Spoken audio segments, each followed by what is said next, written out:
Guinée, Mali, Burkina Faso, les changements de régime dans le Sahel vous obligent à modifier radicalement votre politique dans la zone. Au Mali et au Burkina Faso, les coups d'État militaires semblent moins contestés que la présence française. Certains pensent même que la prise de pouvoir par les militaires est un gage de retour à la souveraineté. Entendez-le. Les sanctions de la CEDEAO contre le Mali ont été vécues comme ayant été pilotées par la France. Or, elles vont appauvrir les Maliens et les peuples aux alentours. Ça aussi, vous devez l'entendre. Le résultat de votre obstination, c'est que notre ambassadeur a été expulsé du Mali. Les peuples du Sahel veulent se libérer d'un lien de subordination avec la France. Est-il monétaire? Est-il économique ou militaire? Les communistes pensent que ce sont les trois à la fois. Il faut rebattre les cartes de la présence française au Sahel. Les sociétés privées de sécurité comme Wagner ne sont là que parce que la politique française sahélienne a failli. Malgré le courage de nos soldats, au Sahel, l'armée française a échoué. En conséquence, annoncez un plan de retrait de nos troupes avec un agenda concerté. Plutôt que les accords d'Alger qui vont déchirer le Mali, soutenez le désarmement de tous les groupes armés, comme proposé dans la feuille de route de Lusaka. Rendez une deuxième fois leur indépendance à ces États. Mettez fin au franc CFA et au pillage des ressources par les multinationales françaises. Faites respecter la démocratie et écoutez les peuples et pas seulement leurs dirigeants. Les communistes et toutes les organisations de progrès sur place vous le demandent. Nous l'avons constaté avec la plus grande gravité lors du colloque Donsoko à Dakar la semaine dernière. Si vous aviez fait tout cela, ces coups d'État se seraient heurtés à une résistance populaire forte. Monsieur le ministre, n'est-il pas temps d'écouter enfin les forces de progrès africaines? Merci, monsieur le député. La parole est à monsieur Jean-Yves Le Drian, ministre de l'Europe et des Affaires étrangères. Je suis surpris d'entendre monsieur le député Lecoq, pour qui j'ai par ailleurs une grande estime, reprendre le verbatim du colonel Goïta. On dirait le porte-parole de la junte. Et je voudrais rappeler à monsieur Lecoq plusieurs choses. D'abord que la présence française et la présence des alliés de la France, y compris le G5, au Mali, mais aussi au Sahel, pour combattre contre le terrorisme, elle est tous les ans réapprouvée, réendossée par le Conseil de sécurité des Nations Unies à l'unanimité. Je pense que vous devriez regarder tout ça de près.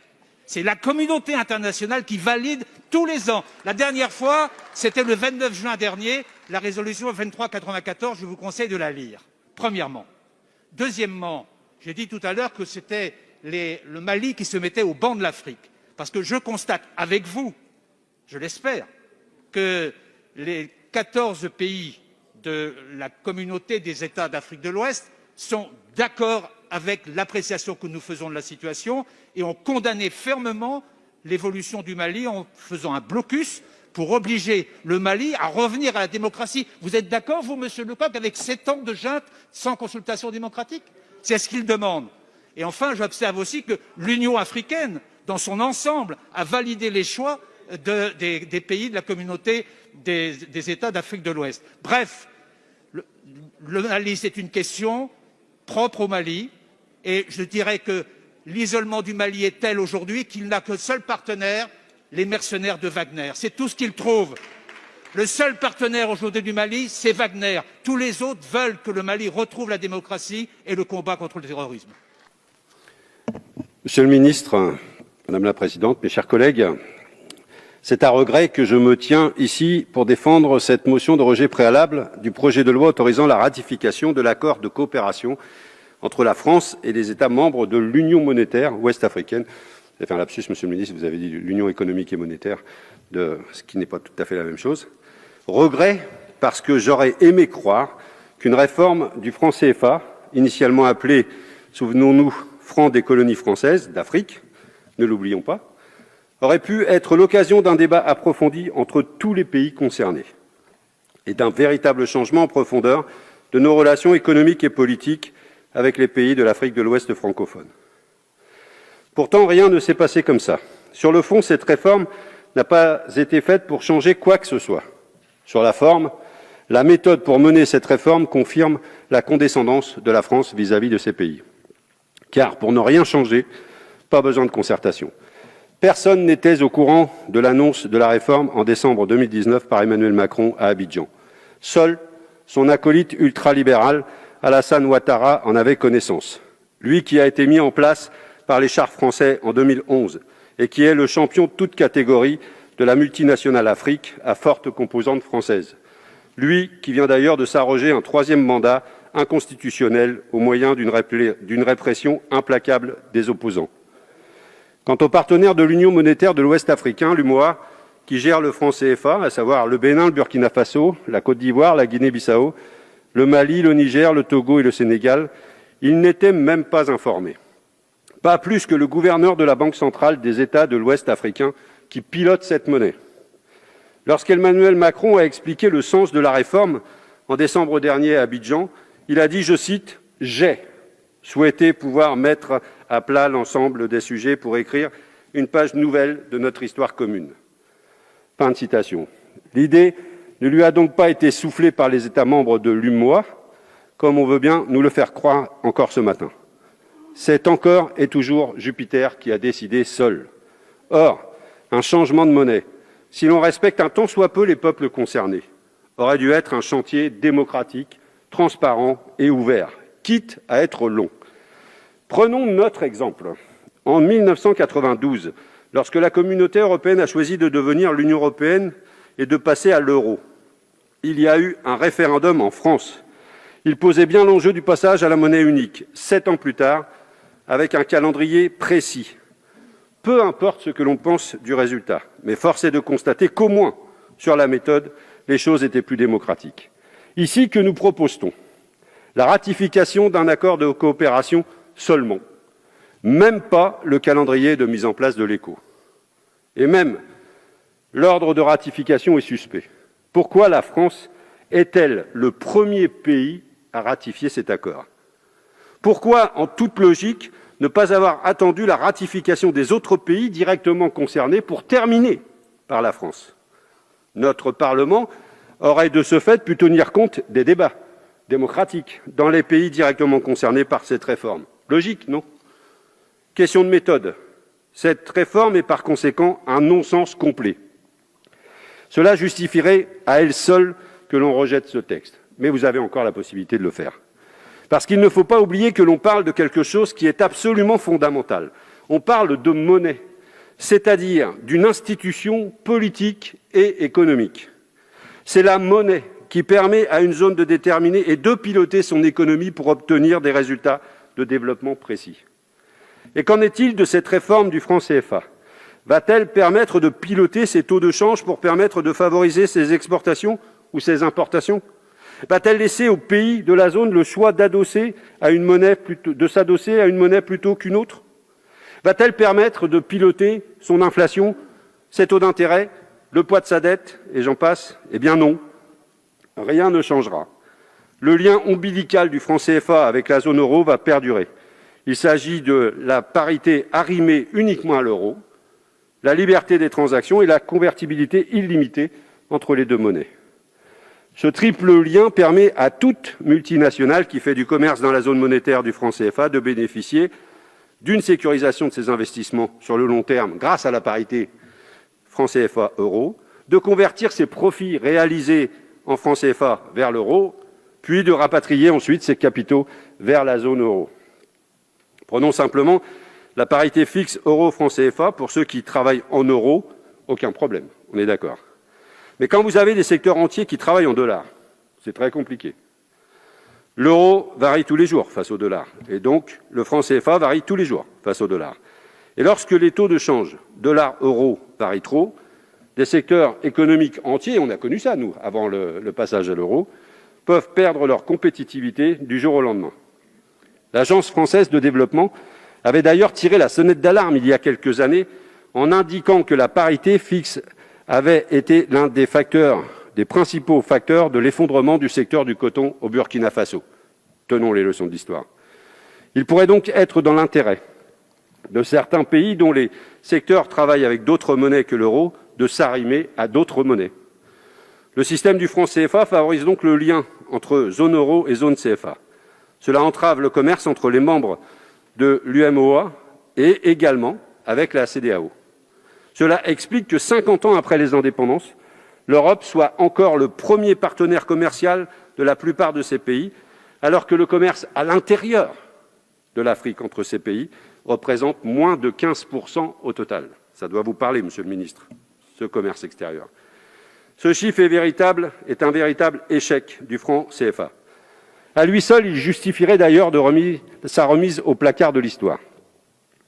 Il n'y a au sein de l'UMOA aucun mécanisme de solidarité, aucun marché unique, aucune union politique et pas d'intérêt économique, finalement, à partager une monnaie qui serait bénéfique pour chacun de ses membres. Comparons à nouveau avec la zone euro.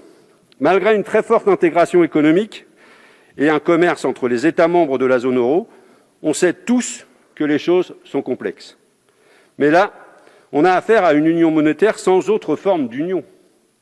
Rajoutons à cela le fait qu'en cas de crise, lorsque l'on ne maîtrise pas sa politique monétaire et qu'on ne peut pas laisser filer l'inflation pour diminuer sa dette, le seul outil pour se désendetter est la diminution des dépenses publiques.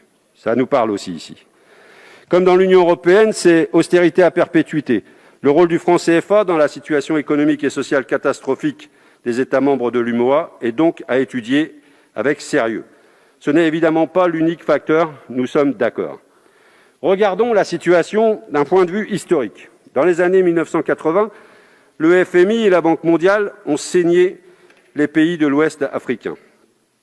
Les fameux plans d'ajustement structurel ont détruit ces États en pleine construction, avec la complicité d'ailleurs du Club de Paris. Ils les ont rendus dépendants des cours des matières premières.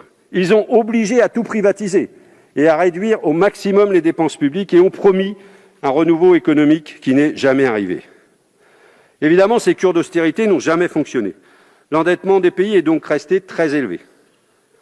Mais avec le franc CFA, il n'a pas été possible de jouer sur l'inflation pour se désendetter. Les pays ont donc continué à diminuer leurs dépenses publiques à des niveaux totalement inacceptables pour leur population, et c'est d'ailleurs ce qui fait qu'ils sont en crise aujourd'hui. Des systèmes éducatifs totalement dégradés, des systèmes de santé inefficaces, des salaires des fonctionnaires si faibles qu'ils ne peuvent empêcher la corruption. Face à ces situations, l'aide publique au développement ne suffit pas à remonter la pente.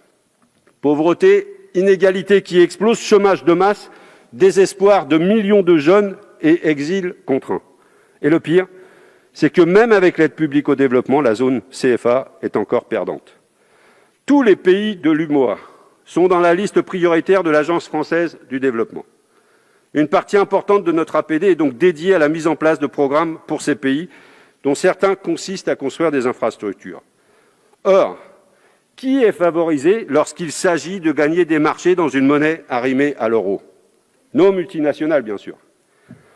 Le métro d'Abidjan est à ce titre un exemple funeste de ce genre de projet, dénoncé récemment par le sénateur communiste Pierre Laurent. Il a été confié, suite à d'immenses pressions du pouvoir français, sans appel d'offres, à un consortium d'entreprises françaises à un prix astronomique. La transformation du franc CFA en éco ne va donc en rien changer ce système. Les trois choses qui vont changer sont donc le nom, la capacité pour la Banque centrale des États de l'Ouest africain de déposer ses réserves de change ailleurs qu'au Trésor français, l'absence de Français dans la gouvernance de la zone monétaire. Et encore, l'étude d'impact de ce projet de loi dit que la fin de l'obligation de réserve de change au Trésor français ne changera rien dans la tutelle monétaire. Par contre, cette disposition coûtera moins cher à la France. Il n'y aura donc plus à rémunérer les avoirs déposés sur le compte dédié. Voilà qui en dit long d'ailleurs sur l'état d'esprit de ses auteurs. Quant à l'absence de Français dans la gouvernance de la zone monétaire, elle est à nuancer si on lit attentivement l'article 4 du traité. Au sein du comité de politique monétaire de la Banque centrale des États d'Afrique de l'Ouest, une personnalité indépendante et qualifiée sera nommée par le Conseil des ministres de l'UMOA en concertation avec la France. Je ne reprendrai pas ici une petite interpellation de Roselyne Bachelot cette semaine. Ainsi, la France sort par la porte pour mieux revenir par la fenêtre.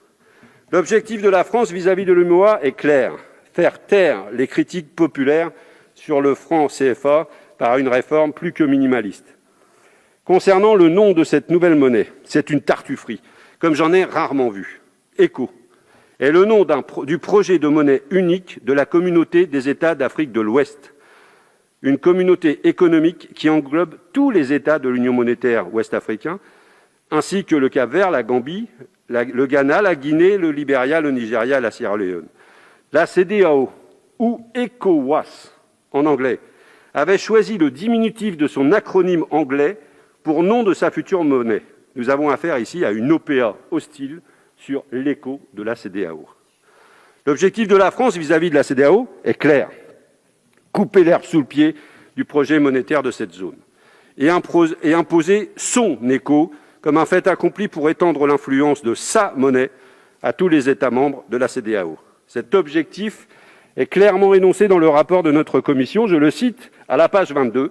« Le fait que le changement de monnaie, seul d'un héritage controversé, est susceptible de générer une dynamique politique. » Et je poursuis la citation. « Il peut permettre à d'autres pays aujourd'hui extérieurs à l'UEMOA de rejoindre l'ECO. » Mais cet objectif n'est pas du tout été apprécié par les pays concernés. Le Nigeria, poids lourd de la CEDEAO, a évoqué l'implosion de cette zone si la réforme du CFA était mise en place. Et plusieurs États ont condamné cette initiative très officiellement. Vouloir imposer cet écho à toute la CEDEAO est une stratégie très dangereuse. L'exécutif français prend ainsi le risque d'une crise diplomatique dans cette zone déjà en proie à de fortes tensions. L'objectif absolu dans la CEDEAO devrait plutôt être le renforcement des États, de leurs services publics, de leur économie.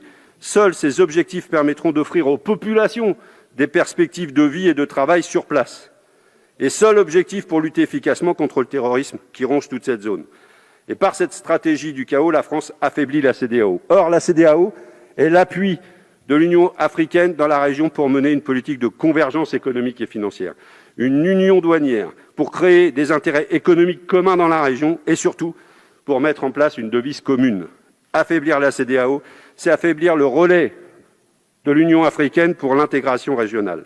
Affaiblir la CEDEAO, c'est affaiblir le multilatéralisme africain. Vous parlez de multilatéralisme, sauf quand ça ne vous intéresse pas. Et j'imagine que personne ici ne veut aujourd'hui affaiblir le multilatéralisme africain. Voulons-nous être complices de cette stratégie de casse ? Que l'on me comprenne bien, je ne penche pas non plus pour le très libéral projet ECO de la CEDEAO. Je constate simplement que le gouvernement français s'est invité dans ce débat pour en perturber le cours.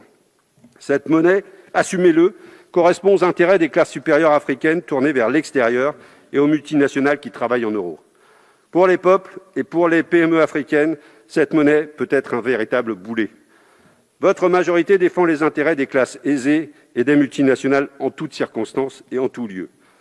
Nous, députés communistes, nous opposons à cette réforme précisément parce qu'en toutes circonstances et en tout lieu, nous défendons les plus précaires, les peuples.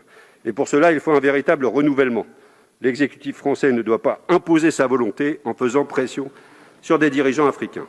Ces pays sont indépendants et il est insultant à leur dicter leur politique monétaire et économique. Cela ne fait qu'alimenter le sentiment anti-français. Avec cette réforme, nous sommes à 1000 lieues de ce qu'il faudrait faire pour réparer et construire des relations respectueuses, d'égal à égal, de coopération entre nos pays et nos peuples. Et pour finir, il faut se poser la question de l'intérêt d'une telle réforme pour les peuples. Eh bien, à l'occasion de ce travail, nous n'avons rien trouvé. Cette réforme n'est pas faite pour eux. Pourtant, c'est eux qui vont souffrir de ces mauvais côtés. Cette hypocrisie n'a donc que trop duré. Il faut rejeter ce texte et repartir à zéro. Vous en avez tout de suite la possibilité et entamer un véritable processus démocratique. Je vous invite à soutenir donc ce rejet. Merci, monsieur le député.